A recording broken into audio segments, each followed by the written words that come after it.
একটা সাজানো গোছানো পরিপাটি সংসারের স্বপ্ন মানেই হচ্ছে হাউসওয়াইফদের অক্লান্ত পরিশ্রম। তো চলো আজকের ভিডিওটা এখান থেকে স্টার্ট করছি। আশা করছি আজকের ভিডিওটা তোমাদের খুব ভালো লাগবে। আর ব্লগের শুরুতে বড়দের চরণে প্রণাম, আর ছোটদেরকে আমার অনেক অনেক ভালোবাসা।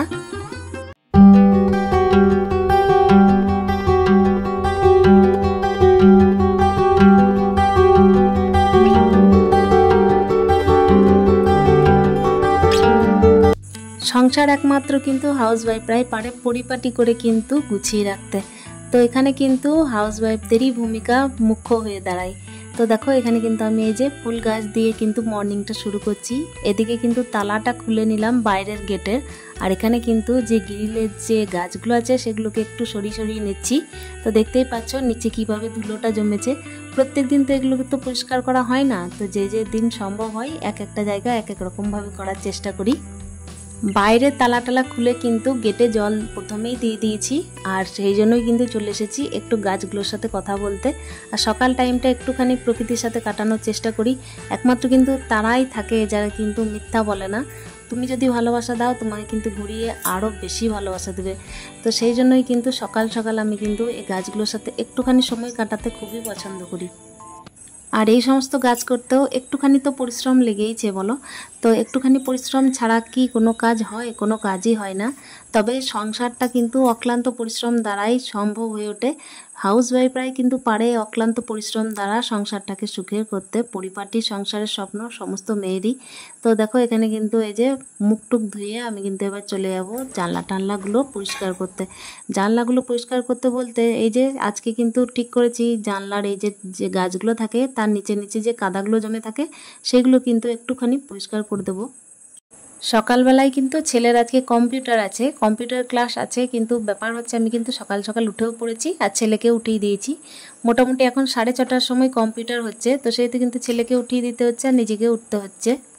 যারা যারা আমার ব্লগ ভিডিও প্রত্যেকদিন ফলো করছো তাদেরকে অসংখ্য ধন্যবাদ। আর তারা নিশ্চয়ই জেনে থাকবে যে ছেলের কিন্তু স্কুল কম্পিউটার এরম করে কিন্তু আমার অক্লান্ত পরিশ্রম দ্বারা প্রত্যেক দিনই কেটে যায়। দেখতেই পাচ্ছ মা কিন্তু চললো স্কুল। মাও কিন্তু একজন কর্মরতা নারী, আগেও বলেছি। তো মায়েরও সেন্টার থাকে, তো প্রত্যেক দিন কিন্তু সকালে মাও চলে যায়। আর প্রত্যেকটা হাউসওয়াইফ কিন্তু অক্লান্ত পরিশ্রম দ্বারাই নিজের সংসারটাকে ভরিয়ে তোলে। ছেলে যতক্ষণ রেডি হচ্ছে ততক্ষণ কিন্তু আমি নিজের একটু একটু করে কাজ এগিয়ে রাখছি। একটু একটু করে কাজের মাঝে কিন্তু নিজেকে সময় দিচ্ছি, তার সাথে হচ্ছে ঘরের কাজগুলোকেও সময় দিচ্ছি। একটুখানি চা খেয়েছিলাম মাঝে, তো তারপর কিন্তু চলে এসেছি দেখো ঝাড় দিতে। ঝাড়টা দিয়ে কিন্তু পরিষ্কার পরিচ্ছন্ন করে দেবো, তারপর কিন্তু চলে যাবো ছেলেকে নিয়ে কম্পিউটার। আসলে কি বলতো, প্রত্যেক দিন কিন্তু সকালে প্রচণ্ড পরিমাণ তারা, এইভাবেই কিন্তু দিনগুলো কেটে যায় আমার। কোনো কিন্তু আলাদা রুটিন কিছু নেই, তাই যেদিন যেরম হয় সেদিন সেরমভাবেই তোমাদের সাথে শেয়ার করার চেষ্টা করি। এদিকে কিন্তু ঘরের ঝাঁটটাট কমপ্লিট করে বাইরের টার্গেট শুরু বলতে বাইরে তো প্রত্যেক দিন দেখেছি আমি কিন্তু দুর্গা মন্দির, তারপর হচ্ছে ঘরের সামনের উঠোনটা প্রত্যেক দিন পরিষ্কার করি। একদম পরিষ্কার পরিচ্ছন্ন করে রাখি, পরিপাটি করে রাখার চেষ্টা করি সব সময়। তো দেখো ওই জন্যই কিন্তু চলে এসেছি। আর কি বলবো বন্ধুরা, প্রত্যেকটা মেয়ের তো একই কাজ, শুধুমাত্র আমার বলে নয়। আমি নিজের ক্রেডিট নিচ্ছি না, প্রত্যেকটা মেয়েকেই কিন্তু ক্রেডিটটা দিচ্ছি। প্রত্যেক বাড়িতে কিন্তু একই ধরনের রুটিন। তো এই দিয়েই কিন্তু আমাদের জীবন শুরু, এই দিয়েই কিন্তু মনে হয় জীবনটা আমাদের শেষ। তো দেখো এখানে কিন্তু আমার বাবা এসেছে, মানে কোথা থেকে এলো বলো তো, আমার ভাইয়ের ছেলেকে কিন্তু স্কুল থেকে দিয়ে এলো। ওরও কিন্তু ফার্স্ট মর্নিং কাজ, ওর হচ্ছে স্কুল। তো ওর কিন্তু ফার্স্ট মর্নিং কাজ, তার সাথে ওর মায়েরও একইভাবে তাড়াহুড়ো। 6টার সময় স্কুল, তাহলে বুঝতেই পারছো 6টার সময় স্কুল থাকলে কটায় বেরোতে হয়। এখানে দেখতেই পাচ্ছ গাছের পাতাগুলো এত পরিমাণ জড়ো হয়েছে যে এগুলো যতক্ষণে না পরিষ্কার করব মনের মধ্যে কিন্তু শান্তি হবে না। তাতে যতই কষ্ট হোক না কেন, কাজ কিন্তু কাজই হয়। কাজের কিন্তু কোনো শেষ নেই, আর কাজ কিন্তু আমরা ভালোবাসি করতে। তো সেই জন্যই কিন্তু চলে এসেছি দেখো বাইরের জায়গাটা পরিষ্কার করতে। এই জায়গাটা হচ্ছে দুর্গা মন্দিরের সামনে জায়গা, আগের ভিডিওতেও শেয়ার করেছি তোমাদের সাথে। তো এই জায়গাগুলো কিন্তু নিজের না হলেও ঘরের সামনের, তো সেই জন্য কিন্তু এগুলোকেও একটু পরিপাটি করে রাখার চেষ্টা করি। আর অক্লান্ত পরিশ্রম না করলে কি সমস্ত জায়গা ঠিকভাবে ম্যানেজ করা সম্ভব? তো দেখো ছেলে কিন্তু এবার পৌঁছে গেছে একদম সঠিক গন্তব্যস্থলে। আর এখান থেকেই কিন্তু আমি ছেলেকে টাটা করে এবার ফিরে আসছি। আর ফিরে আসার পথে কিন্তু একটুখানি সবজি কিনেছিলাম। সবজি টবজি না কিনলে হচ্ছিল না, বাড়িতে একদমই ফুরিয়ে গেছিলো সব কিছু।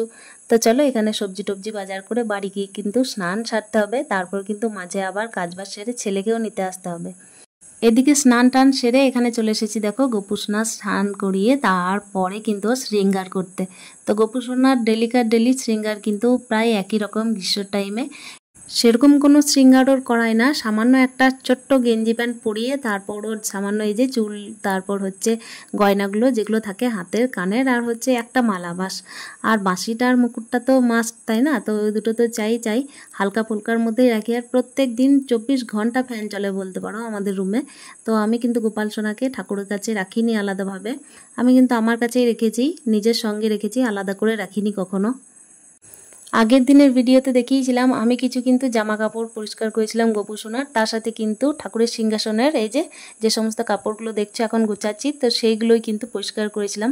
আর রোদটা ভালো ছিল বলে কিন্তু বেশ ভালোভাবে শুকিয়ে গেছে, ওগুলোকেই একটু পরিপাটি করে রাখছি। একটুখানি অক্লান্ত পরিশ্রম না করলে সংসার কিন্তু সুখের হয় না। তার সাথে হচ্ছে কি, সংসারে কিন্তু পরিপাটি করে গুছিয়ে ওঠা যায় না কিছু, একটুখানি কষ্ট হয়, একটুখানি কিন্তু ভালো লাগার কষ্ট এটা বলতে পারো। তাতে কিন্তু চোখে কিছু দেখে শান্তি হয়, কিন্তু কাজটাও হয়ে যায়।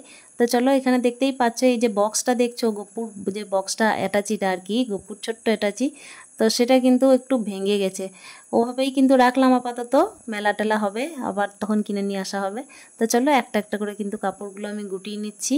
তো এদিকে কিন্তু আমার বাড়িতে একজন এসেছিলেন, তো তার সাথে আমি একটা একটা করে গল্পও করছিলাম, আর এখানে কিন্তু নিজের কাজ সারছিলাম। কাজ না সারলে হবে না, এদিকে কিন্তু কাজের ফাঁকে ফাঁকেই সমস্ত গল্প গুজব সমস্তটাই সারতে হবে। তো চলো, এদিকে কিন্তু কাজটা তো চলতেই থাকবে। আর এখানে দেখো আমার গুটানোটা কমপ্লিট। কেমন লাগছে দেখো বন্ধুরা, আশা করছি ভালোই লাগবে। আর এই যে আসনগুলো দেখছো, এগুলো কিন্তু চেঞ্জ করে করে আমি লাগাবো।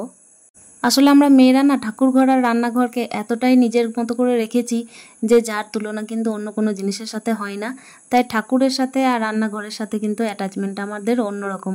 তো দেখতেই পাচ্ছ এখানে কিন্তু রেখে দিলাম পরিষ্কার পরিচ্ছন্ন করে।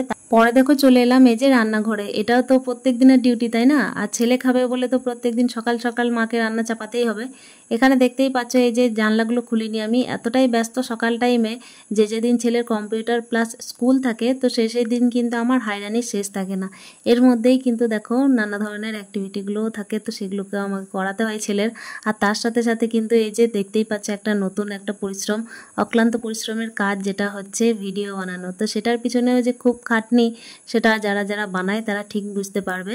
এগুলোকে যারা যারা মনে করে যে না কি এমন ব্যাপার, তারা কিন্তু বুঝতে পারবে না জিনিসটা। অনেকেই হয়তো ভাবছে যে ভিডিও বানানো কি এমন কষ্ট। তো সত্যি সত্যি ভিডিও বানানো, এডিট করা প্রচণ্ড পরিমাণের কষ্ট। কোনো কিছুই কিন্তু অক্লান্ত পরিশ্রম ছাড়া হয় না। যেগুলোতে অক্লান্ত পরিশ্রম লাগে সেগুলোতেই কিন্তু সফলতা। তো সেই জন্যই কিন্তু সফলতার জন্য কিন্তু আমাদের অক্লান্ত পরিশ্রম করতেই হয়। প্রতিদিনের তাড়াহুড়োটা এতটাই বেশি যে দেখো আমি কিন্তু 1 মিনিটও লেট না করে চলে এসেছি এখানে সবজি কাটতে। আর দেখতেই পাচ্ছ এখানে আলু টালু কাটছি। এখন হচ্ছে চড়া বাজার, তো চড়া বাজারের মধ্যেই কিন্তু একটু বুদ্ধি খাটিয়েও চলতে হয়। অক্লান্ত পরিশ্রমের সাথে সাথে কিন্তু বুদ্ধিটাও দরকার। তো চলো, এখানে কিন্তু একটা একটা করে সবজি কেটে নেব। আর এদিকে মাথার উপর চিন্তা আছে যে ছেলেকে আনতে যেতে হবে, 1 মিনিটও লেট করব না, কাজ বাজের মধ্যেই কিন্তু কাজ সেরে নেব, আলাদা কাজের সাথে আর একটা কাজ। তো চলো, এদিকে কিন্তু রান্না বান্না বসিয়ে তারপর চলে যাবো ছেলেকে আনতে। আমার কাছাকাছি বটে, যদিও 5 থেকে 7 মিনিট লাগে আনতে। তো সেহেতু কিন্তু আমাকে আঁচটা সিমে দিয়ে চলে গেলেই চলবে, কোনো অসুবিধা আশা করি হবে না। হাতে আর একদম সময় নেই, আমি ছেলেকে আনতে যাব। আর এদিকে ভাতের আঁচটা একদম কমিয়ে দেবো। ওদিকে সবজি কিছু কাটলাম, দেখা যাক এসে আরও কিছু করা যায় কিনা। ভাতটা ডালটা তো হয়ে থাক, অন্তত এইটুকু হয়ে থাকলে অনেকটাই শান্তি। চলো এবার ছেলেকে নিয়ে আসি। ছেলেকে ওদিক থেকে নিয়ে আসার পথে কিন্তু আমি কয়েকটা জিনিস এনেছিলাম।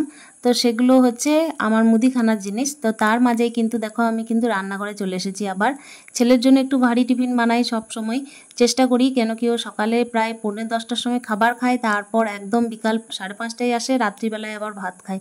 তো এর মাঝে একটুখানি মা হিসাবে যদি কষ্ট করে না বানিয়ে দিই একটু টিফিন, তো কী করে চলবে বলো? এগুলোতেও কিন্তু অক্লান্ত পরিশ্রম লাগেই লাগে, মানসিক জোর থাকলেই হলো বাস। তো চলো এবার লুচিগুলো একটা একটা করে ছেঁকে নিই। এদিকে লুচি টুচি ছাকা হয়ে গেলে পরে আমাকে কিন্তু ছেলেকে স্নান করাতে হয়, প্রত্যেক দিনই স্নান করাতে হয়।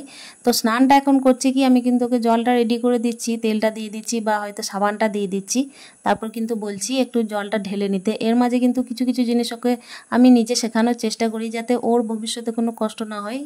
বাচ্চাকে বড় হতে সাহায্য একমাত্র মারাই করে। কোন কোন দিকে সঠিকভাবে পরিচালনা করা যায়, কোন কোন দিকে অক্লান্ত পরিশ্রম করে কিন্তু সফলতা অর্জন করা যায়, একমাত্র মাই তার শিক্ষাগুরু। তো সেই জন্য কিন্তু নিজেরাও আমরা শিখে এসেছি, আর সেভাবে কিন্তু ছেলেকেও শেখানোর চেষ্টা করছি। তো চলো, এদিকে কিন্তু ছেলে যাচ্ছে স্কুল। আশা করছি আজকের ভিডিওটা তোমাদের একটু হলেও ভালো লেগেছে। তো দেখা হচ্ছে নেক্সট ব্লগে, ততক্ষণের জন্য stay happy with happy tata.